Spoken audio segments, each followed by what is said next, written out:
The envelope was yellowed, brittle at the edges, hidden in a box marked, "Old letters, do not open." When Sarah lifted it, a folded piece of paper fell gently into her hands.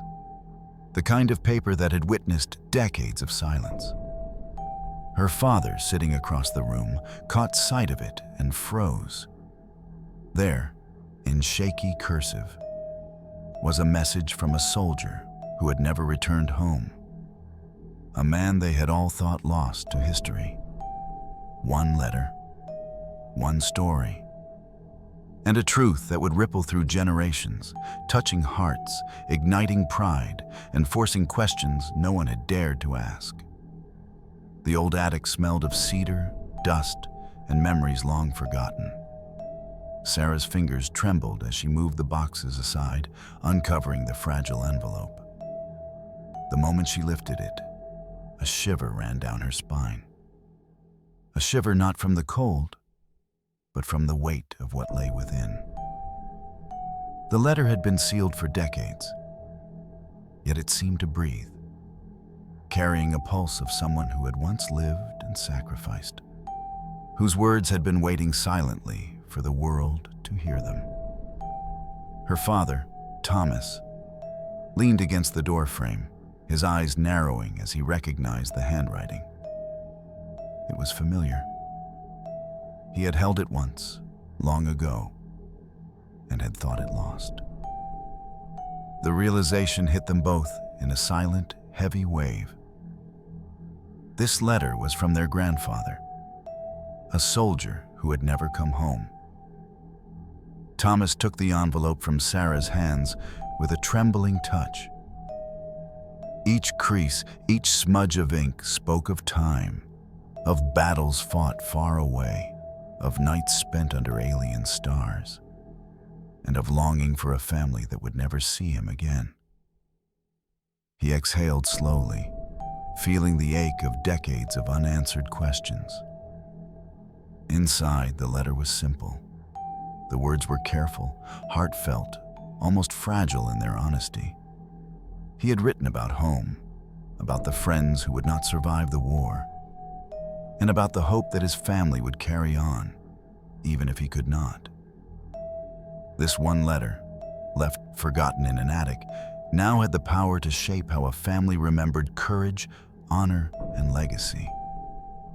Decades earlier, Thomas's father, Captain Daniel Harris, had been sent overseas.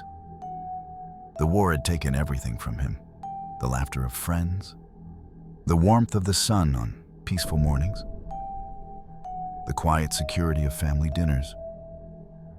Daniel had joined the military out of duty, believing in the ideals of honor and protection. He carried with him the faint scent of pine from his childhood, a talisman against the horrors he knew awaited. In his letters home, he described the smell of gunpowder mixed with rain, the metallic tang of blood, the restless nights where even sleep could not bring relief. He spoke of camaraderie, of shared jokes beneath a tattered tent, of the haunting silence after a firefight where too many never returned. At home, Daniel's family waited. His wife, Margaret, kept the small flame of hope alive. She would walk past his empty chair, imagining him returning through the doorway with that familiar stride, tired but smiling. Their son, Thomas, too young to remember his father, grew up with echoes of absence, learning to love a man he had never truly known. Life moved on. The war ended, medals were awarded, and the world moved forward as if nothing had been lost.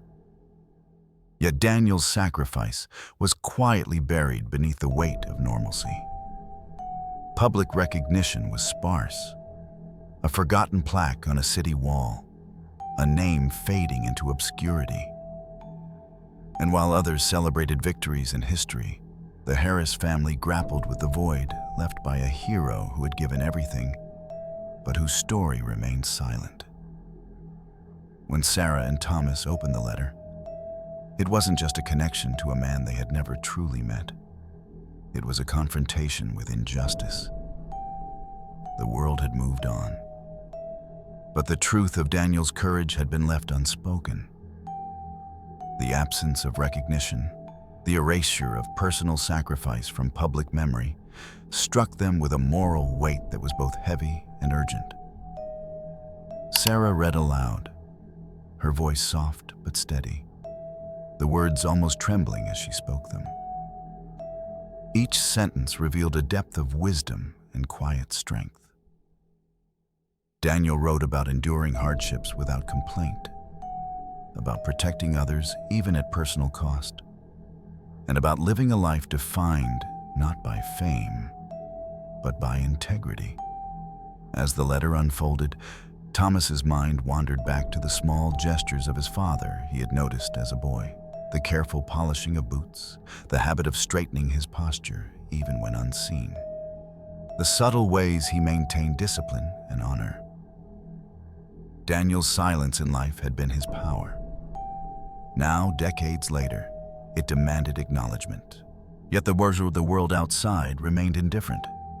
Their town, a place that celebrated the loud and the public, had little room for quiet heroism.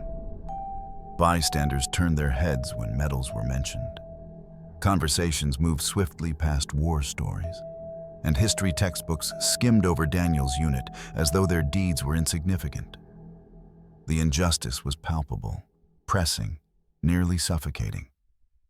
But Sarah and Thomas sensed something else, a subtle promise embedded in the letter. "Carry our story forward," Daniel had written. "Let it live through you. Let it speak even when I cannot." The true strength of Daniel's words began to emerge not as a loud declaration, but as an unstoppable ripple. Sarah decided to share the letter online, writing a careful post that recounted their family's discovery and the message it contained. The post spread quietly at first, then surged, touching hearts across cities, states, and eventually countries.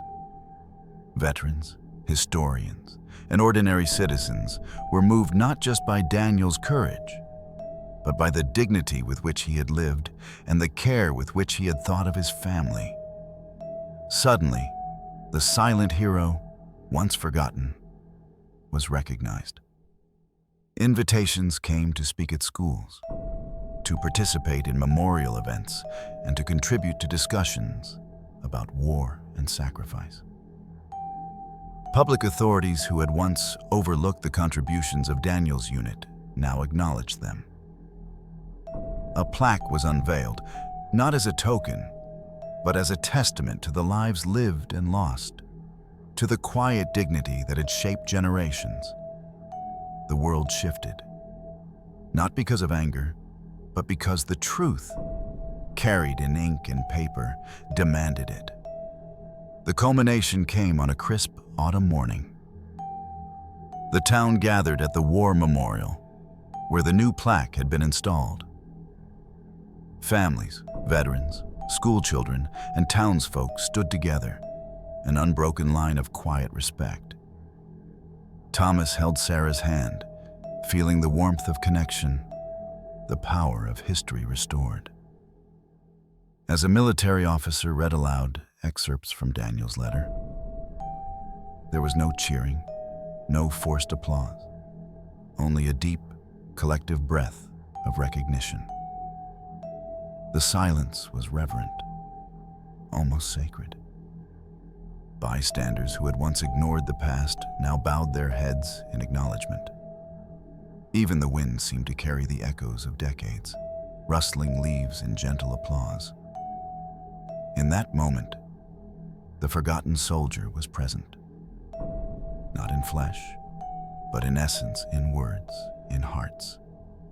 A legacy once hidden, now illuminated, shaping a moral landscape that demanded respect, gratitude, and remembrance.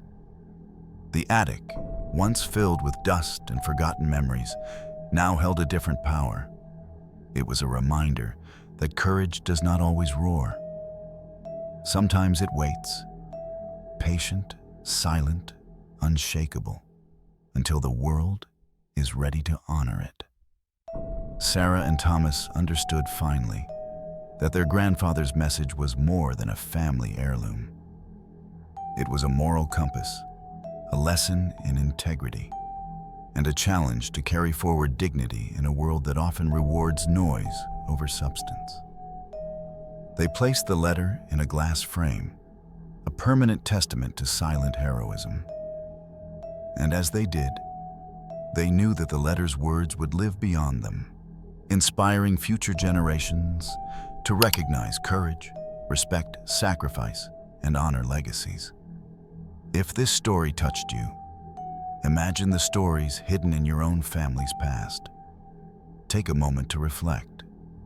Share where you're watching from and your thoughts in the comments. And remember to subscribe for more stories that honor the unseen, the silent, and the extraordinary heroes among us.